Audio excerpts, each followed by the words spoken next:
নমস্কার বন্ধুরা, আমার চ্যানেল সুমিতার পাঠশালা অ্যান্ড নিরলিপিতে আপনাদের স্বাগত জানাই। বিউলির ডালটা আমি 6 থেকে 7 ঘন্টা ভিজিয়ে রেখেছিলাম। আর এবার মিক্সার গ্রাইন্ডারের জারের মধ্যে দিয়ে বেটে নিচ্ছি।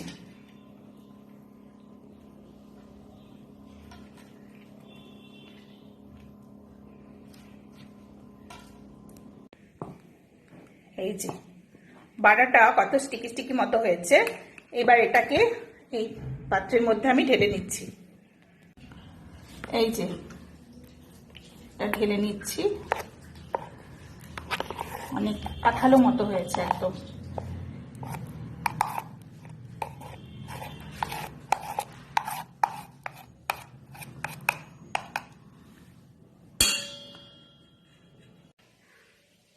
আজ আমি গুড়ের রস বড়া করছি। এখানে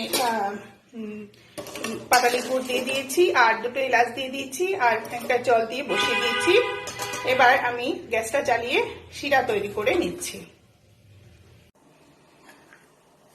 এই যে এবার এই ডাল বাটার মধ্যে দিয়ে দিচ্ছি মৌরি আর নুন। 1 চামচ মৌরি দিয়েছি আর নুন দিয়েছি। এবার খুব ভালো করে ডাল বাটাটাকে ফেটিয়ে নেব।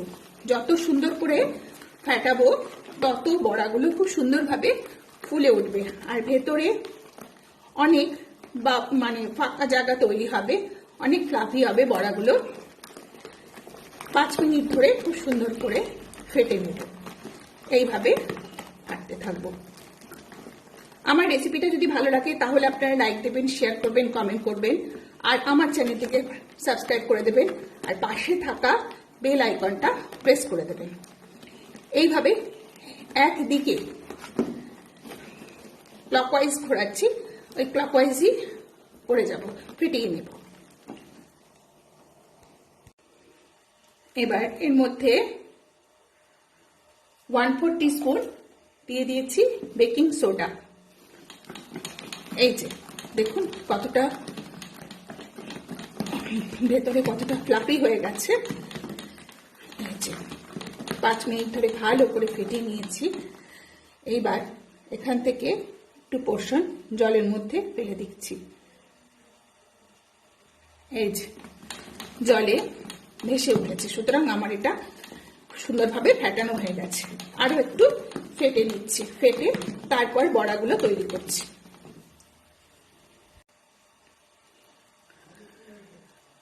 আর একটু ফেলে দেখছি। এই যে দেখুন, এবার বোঝা যাচ্ছে যে এটা ফেটানো হয়ে গেছে। এটা এখান থেকে তুলে নিলাম, নিয়ে মধ্যে দিয়ে আরো একটু ফেটে নিচ্ছি।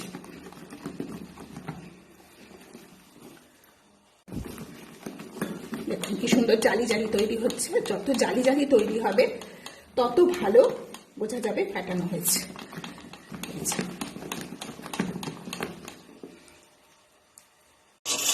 এই যে গুড়ের শিরাটা তৈরি হয়ে গেছে, পাতলা শিরা তৈরি হবে আর ফ্লেভারটা খুব ভালো বার হয়েছে। এর মধ্যে চিনিও দেওয়া যেতে পারে, কিন্তু আমি এখানে গুড় দিয়ে করেছি বলে গুড়ই দিলাম, চিনি আর দিইনি। এর মধ্যে পাটালি গুড় দিয়ে করেছি, ফ্লেভারটা খুব ভালো আসবে। তাহলে কড়ার মধ্যে সাদা তেল বসিয়ে দিয়েছি, তেল গরম হয়ে গেছে। এবার এখান থেকে একটা বড়া নিয়ে দেখছি, খুব ছোট ছোট পোর্শন দেব।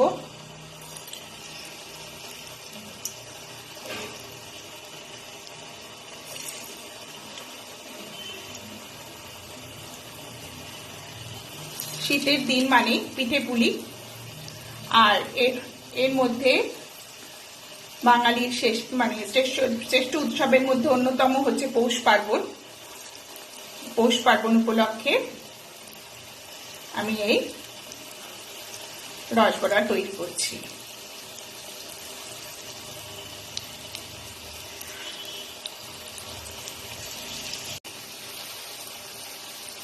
ফ্লেমটাকে মিডিয়ামে রেখে তৈরি করছি। খুব বেশি বড় করছি না বড়াগুলো, কেন এমনি ফুলে যাবে। আর খুব বেশি বড়া এর মধ্যে দেবো না, আস্তে আস্তে করে অল্প অল্প করে ভাজবো।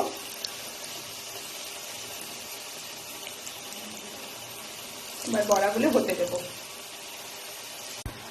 একটা সাইড হয়ে গেছে, এবার উল্টে দিয়েছি। উল্টে পাল্টে বড়াগুলোকে সুন্দর করে ভেজে নিচ্ছি। খুব বেশি ভাজবো না, তাহলে শক্ত হবে। এইভাবে ভেজে নেব।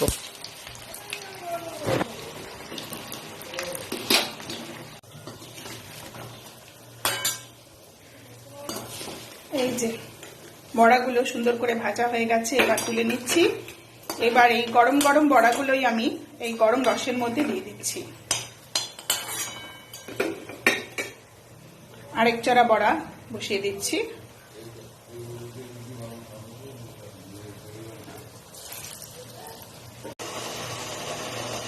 গরম বড়াগুলো এই রসের মধ্যে দিয়ে দিচ্ছি। গরম রসের মধ্যে এই দেখুন কতটা ফ্লাফি হয়েছে, কতটা জালি জালি হয়েছে।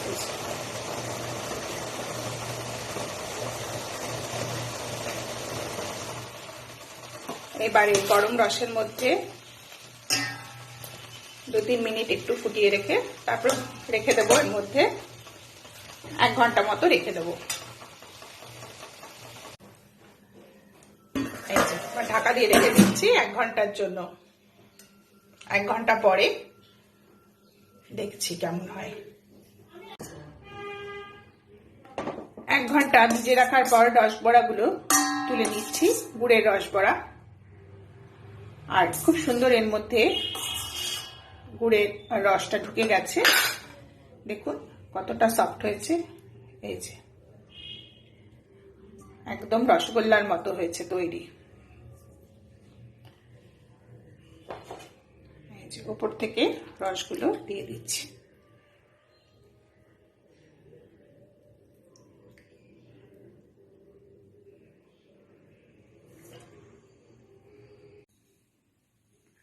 পৌষ পার্বণ উপলক্ষে বিউলির ডালের রসবড়া আমার তৈরি হয়ে গেছে। গুড়ের রসবড়া।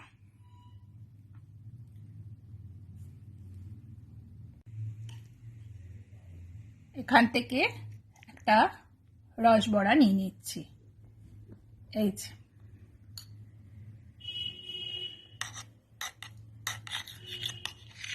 সুন্দর করে এখান থেকে একটু রসও নিয়ে নিলাম।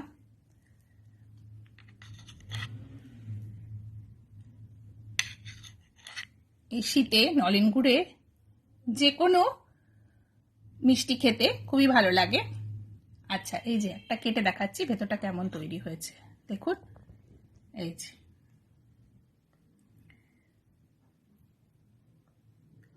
কত সফট হয়েছে, আর এই যে একেবারে রসগোল্লার মতো। এই যে